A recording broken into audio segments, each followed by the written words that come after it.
All right, man. So we still got a whole generation of producers that are passing out beats on CDs, text messages, emails, etc. And there ain't nothing wrong with the digital distribution. That's fine. But man, what's the optimal way for producers to sell beats nowadays or to get their beats exposed? Because I know you go on YouTube and you got tons of different options and producers that you can come across if you just type in the name of an artist that you want to sound like or something like that. So I know there's a lot of opportunity over there. What do you think? There's a couple schools of thought. One of them would be that whole type beat thing. Like you can go on YouTube and try to like do as much SEO for different type beats. That could be, Drake type beat or Kanye type beat, whatever, right?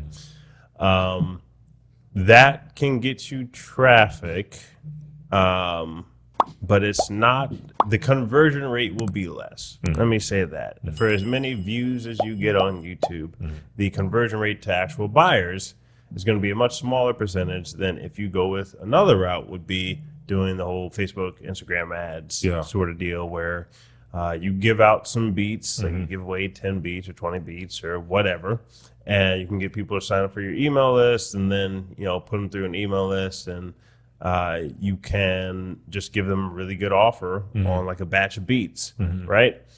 Either of those can work.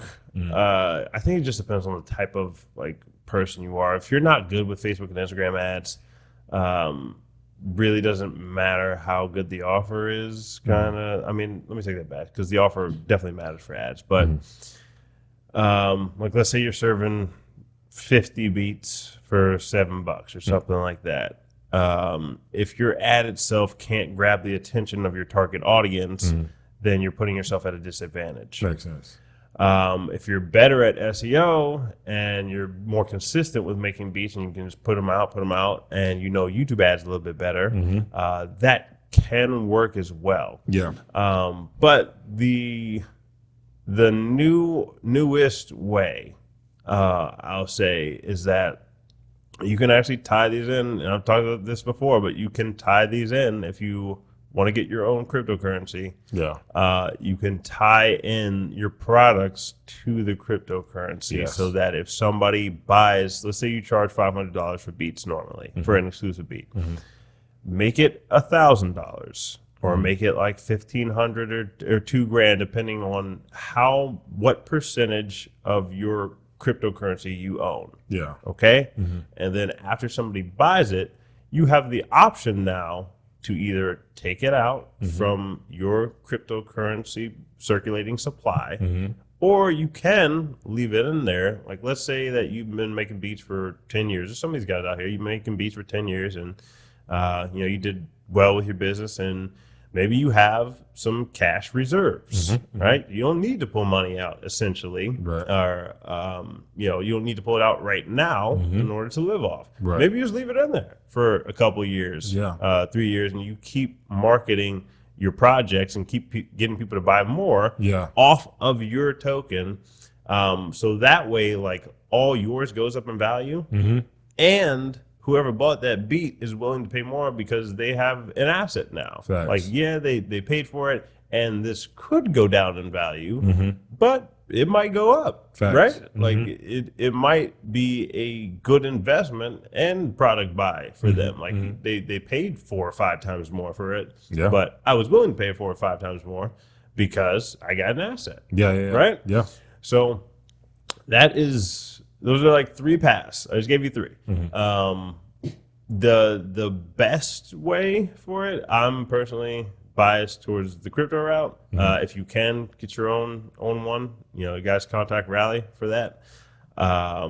The route I've seen both of those work, where people do the Facebook and Instagram ads. Gabe of Legion, he's been doing that route for a few years. Works well for him. There's dozens of guys who do the YouTube route.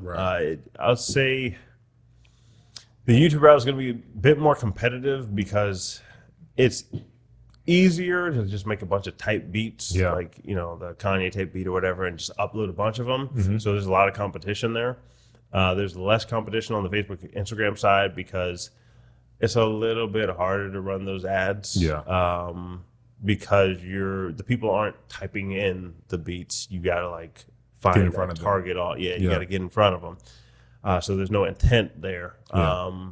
And then the newest route would be like that crypto space, getting people to buy it through your token. So you can try, if you've never tried out, I'm sure a lot of people have tried out the type beat stuff. I'd say less people have tried out the Facebook route. And even the ones who have tried it, I've seen some producers get upset because they don't see it working. Yeah. Because they thought it was going to work after 2 weeks or something. Yeah. Instead of testing out different creatives. Yep.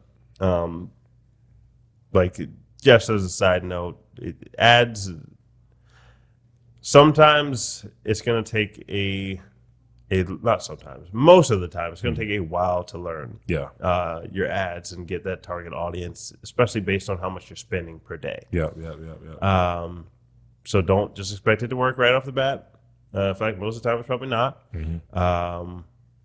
But any of these can work. Find the one that works the best for you, and then also keep the future in mind, which, you guys were biased on the whole cryptocurrency future thing.